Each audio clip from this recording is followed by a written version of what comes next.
வணக்கம் and welcome to 1008 Soil Project. கூலி மேரா estate Sri Mahamariamman ஆலயத்துக்காக 1008 கோவில்லேருந்து ஒரு பிடி மண்ணு திரட்டிக்கிட்டு இருக்கோம். மாரி 18ல் அடுத்து நம்ம போகிற ஆலயம் பார்த்தீங்கன்னா ஸ்லாங்கூரில் இருக்கின்ற, அதுவும் குறிப்பாக காஜாங் ஏரியாவில் இருக்கிற ஒரு மிகப்பெரிய ஹிடன் டெம்பிளாக அமைந்திருக்கிற இந்த ஒரு ஆலயத்துலேருந்து தான். இந்த ஆலயத்தை நீங்கள் அடையணும்னா ஒரு பெரிய ஆறை கடந்து தான் போகணும். ஆனால் ஆலயத்துக்குள்ளே வந்து பார்த்தா தான் தெரியுது, அவ்வளோ அழகான கம்பவுண்டில் அவ்வளோ விசேஷமான மகாமாரியம்மன் பக்தர்களுக்கு அருளும் காட்சியும் தந்துக்கிட்டு இருக்காங்க. எல்லா அருளும் எல்லா ஆசீர்வாதமும் இந்த எல்லையிலேருந்து மக்களுக்கு கொடுத்துக்கிட்டு இருக்காங்க.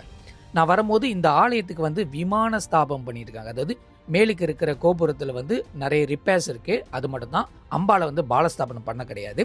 இந்த எல்லையிலே பார்த்தோமா பசுமாட்டை வந்து வளர்க்குறாங்க. அது ரொம்ப அழகாக இருந்துச்சு. காலையில் வந்து சாப்பாடு கொடுக்கறதும், அதே நேரத்தில் பசுமாட்டுக்கிட்ட ஆட்கள் வந்து பேசிட்டு போகிறதும் பார்க்கும்போது மனசு கொஞ்சம் நிம்மதியாக இருந்துச்சு. அம்பாள் வந்து ரதம் ஏறுறவங்க.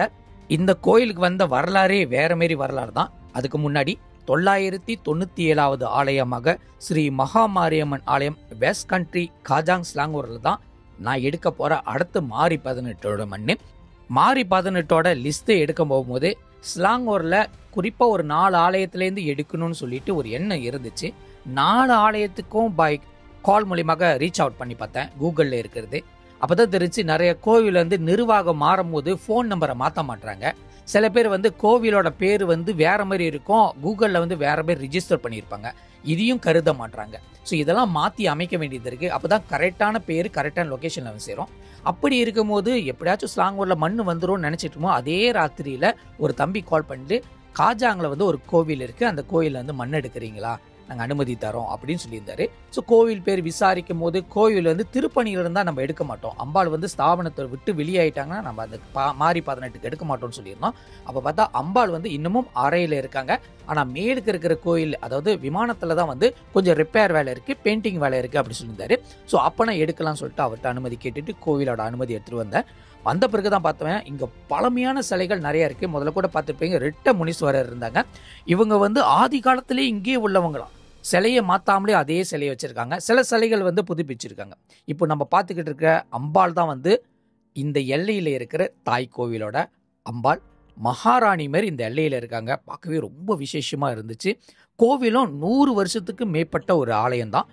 பெரிய பெரிய வரலாறுகள் இந்த ஆலயத்தை சார்ந்து இருக்குது. என்னை பொறுத்த வரைக்கும் இந்த ஆலயத்துக்கு வந்து பல முனிவர்கள், பல தேவர்கள், பல சித்தர்கள், பல ஞானிகள், பல குருக்கள் வந்துட்டு போன தடயங்களும் இருக்குது. அதோட வேவ் லென்த்தும் வேறு மாதிரி இருக்குது.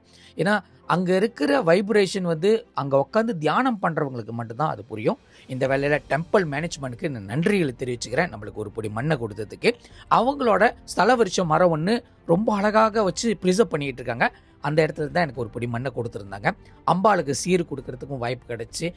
இதே வேலையில் நிறைய பக்தர்கள் வந்து அந்த எல்லையில் வந்து நம்மக்கிட்ட பேசியிருந்தாங்க, ஆலயத்தை பற்றி சொல்லியிருந்தாங்க. அவங்களுக்கு எல்லாருக்கும் நன்றிகளை தெரிவிச்சுக்கிறேன். 7வது ஆலயத்திலேருந்தே ஒரு பிடி மண் எடுத்தாச்சு. இந்த மாரி 18ல் அடுத்து எந்தெந்த எல்லைக்கு போக போகிறோன்னு நாளைக்குள்ள எபிசோடில் நீங்கள் தொடர்ந்து ஃபாலோ பண்ணுங்கள். இது வரைக்கும் ஃபாலோ பண்ணி ஷேர் பண்ணி கமெண்ட் பண்ணுவங்க எல்லாருக்கும் நன்றிகளை தெரிவிச்சுக்கிறேன். See you soon. Bye.